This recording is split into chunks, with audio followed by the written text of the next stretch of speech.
राधे राधे। जय जय श्री राधे। श्री हरिवंश राधा वल्लभ लाल की जय हो। सभी संतों हरिभक्तों की जय हो। पूज्य गुरुदेव महाराज की जय हो। श्री हरिवंश महाप्रभु की जय हो। श्रीमद् भगवद गीता की जय हो। भगवान श्री कृष्ण की जय हो। जय श्री राधे। श्री हरिवंश बहुत बहुत स्वागत है आपका हमारे चैनल में। हम भगवद गीता के श्लोकों का श्रवण कर रहे थे। कल तक हमने 34 श्लोकों का श्रवण कर लिया था। आज हम 35 और 36 दो श्लोकों का श्रवण करेंगे।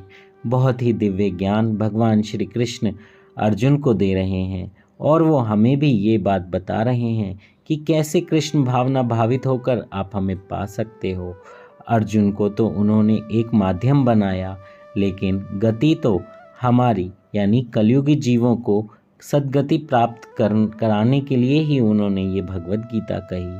क्योंकि कलयुगी मनुष्य कुछ भी ज़्यादा तो नहीं कर सकता, पर नाम जप ज़रूर कर सकता है और उसी नाम जप से आपका बेड़ा पार हो जाएगा। इन्हीं श्लोकों का श्रवण करते हुए आप समझेंगे कि कैसे प्रभु को पाया जा सकता है। जय श्री राधे। श्री हरिवंश आइए 35वें श्लोक का श्रवण करते हैं। जय श्री राधे। यज्ञात्वा न पुनर्मोह एवं यास्यसि पांडव येन भूतानि शेषेण द्रक्ष्यस्यात्मन्यथो मयि। जय श्री राधे। श्री हरिवंश भगवान श्री कृष्ण अर्जुन से कहते हैं, स्वरूप सिद्ध व्यक्ति से वास्तविक ज्ञान प्राप्त कर चुकने पर तुम पुनः कभी ऐसे मोह को प्राप्त नहीं होगे, क्योंकि इस ज्ञान के द्वारा तुम देख सकोगे कि सभी जीव परमात्मा के अंश स्वरूप हैं, अर्थात वे सब मेरे हैं। जय हो। इसका तात्पर्य स्वरूप सिद्ध व्यक्ति से ज्ञान प्राप्त होने का परिणाम यह होता है कि यह पता चल जाता है कि सारे जीव भगवान श्री कृष्ण के भिन्न अंश हैं। कृष्ण से पृथक अस्तित्व का भाव माया कहलाती है। कुछ लोग सोचते हैं कि हमें कृष्ण से तो क्या लेना देना है, वे तो केवल महान ऐतिहासिक पुरुष हैं और परब्रह्म तो निराकार है। वैसा जैसा कि भगवद गीता में कहा गया है कि यह निराकार ब्रह्म कृष्ण का व्यक्तिगत तेज है, कि कृष्ण भगवान के रूप में प्रत्येक वस्तु के कारण हैं। ब्रह्म संहिता में स्पष्ट कहा गया है कि कृष्ण श्री भगवान हैं, सभी कारणों के कारण हैं, यहाँ तक कि लाखों अवतार उनके विभिन्न विस्तार ही हैं। इसी प्रकार सारे जीव भी कृष्ण के अंश ही हैं। मायावादियों की यह मिथ्या धारणा है कि कृष्ण अपने अनेक अंशों में अपने निजी पृथक अस्तित्व को मिटा देते हैं। यह विचार सर्वथा भौतिक है।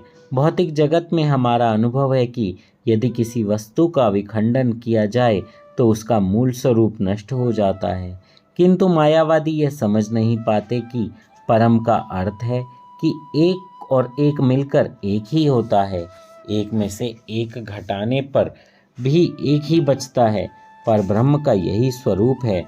ब्रह्म विद्या का ज्ञान पर्याप्त ज्ञान न होने के कारण हम माया से आवृत हैं, इसलिए हम अपने को कृष्ण से पृथक सोचते हैं।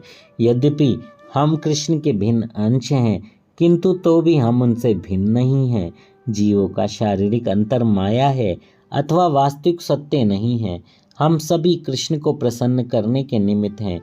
केवल माया के कारण ही अर्जुन ने सोचा कि उसके स्वजनों से उसका क्षणिक शारीरिक संबंध कृष्ण के शाश्वत आध्यात्मिक संबंधों से अधिक महत्वपूर्ण है।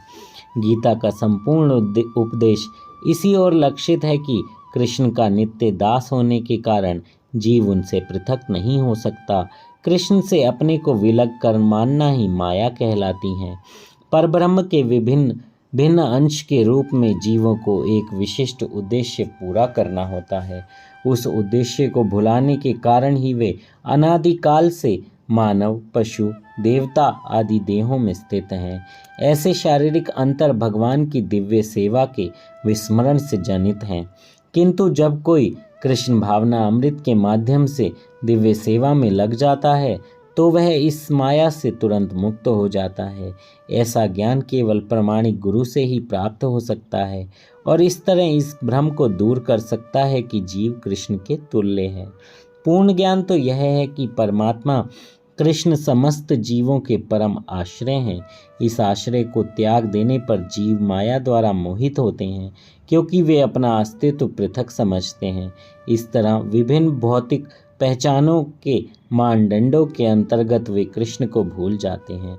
किंतु जब ऐसे मोहग्रस्त जीव कृष्ण भावना अमृत में स्थित होते हैं तो यह समझा जाता है कि वे मुक्ति पथ पर हैं, जिसकी पुष्टि भागवत में की गई है। मुक्ति का अर्थ है कृष्ण के नित्य दास के रूप में अपनी स्वाभाविक स्थिति पर होना। जय श्री राधे। श्री हरिवंश। सबसे मेन बात तो आपको यही समझनी है कि आपको कृष्ण भावना अमृत रास्ते पर चलना है। कोई भी गलत काम नहीं करना है, कोई भी गंदा आचरण नहीं करना है।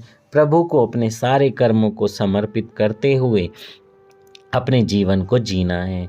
तो ऐसा आप करेंगे। साथ साथ नाम जप जरूर करना है, प्रभु को पुकारना है, जिससे आपको आपके गुरु मिल जाएं। क्योंकि नाम जप में जब आप सिद्ध होने लगते हैं तो प्रभु को लगता है कि अब ये लायक हो गया है, अब इन्हें गुरु की शरण में जाना चाहिए, तो वो अपने आप ही सारे रास्ते बना देते हैं। जय श्री राधे। श्री हरिवंश। बस आप यही काम कीजिए, कृष्ण भावना भावित होकर नाम जप में लग जाइए। नाम जप को बिल्कुल भी मिस नहीं कीजिए। नियमित रूप से 25 से 30 मिनट डेली नाम जप कीजिए। जय श्री राधे। श्री हरिवंश।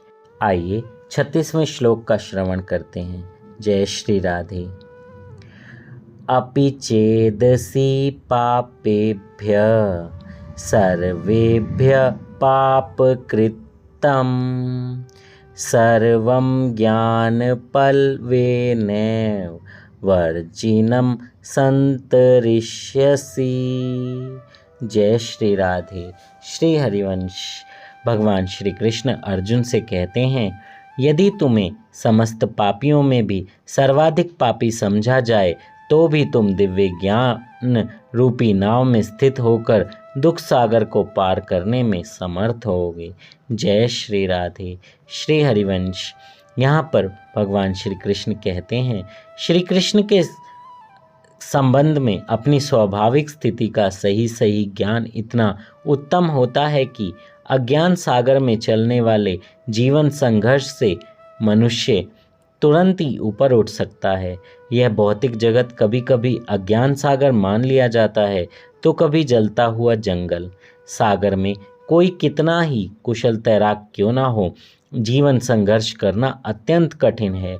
यदि कोई संघर्षरत तैरने वाले को आगे बढ़कर समुद्र से निकाल लेता है तो वह सबसे बड़ा रक्षक होता है। भगवान से प्राप्त पूर्ण ज्ञान मुक्ति का पथ है। कृष्ण भावना अमृत ही नाव अत्यंत सुगम है, किंतु उसी के साथ साथ अत्यंत उदात्त भी। जय हो। तो आप समझ गए होंगे, जैसे सागर में कोई तैरकर पार नहीं कर सकता क्योंकि सागर तो अनंत बड़ा है, तो ऐसे ही कोई आता है, हाथ लगाता है और उसे नाव में बिठा देता है। बस वैसे ही हमारे प्रभु श्री कृष्ण हैं। आप इस माया रूपी सागर में उलझे हुए हैं, बाहर निकलना चाहते हैं लेकिन फंसे हुए हैं। तो बाहर कैसे निकलेंगे? उसके लिए नियमित रूप से नाम जप कीजिए और प्रभु में अपने आप को समर्पित कर दीजिए, संपूर्ण समर्पण कर दीजिए।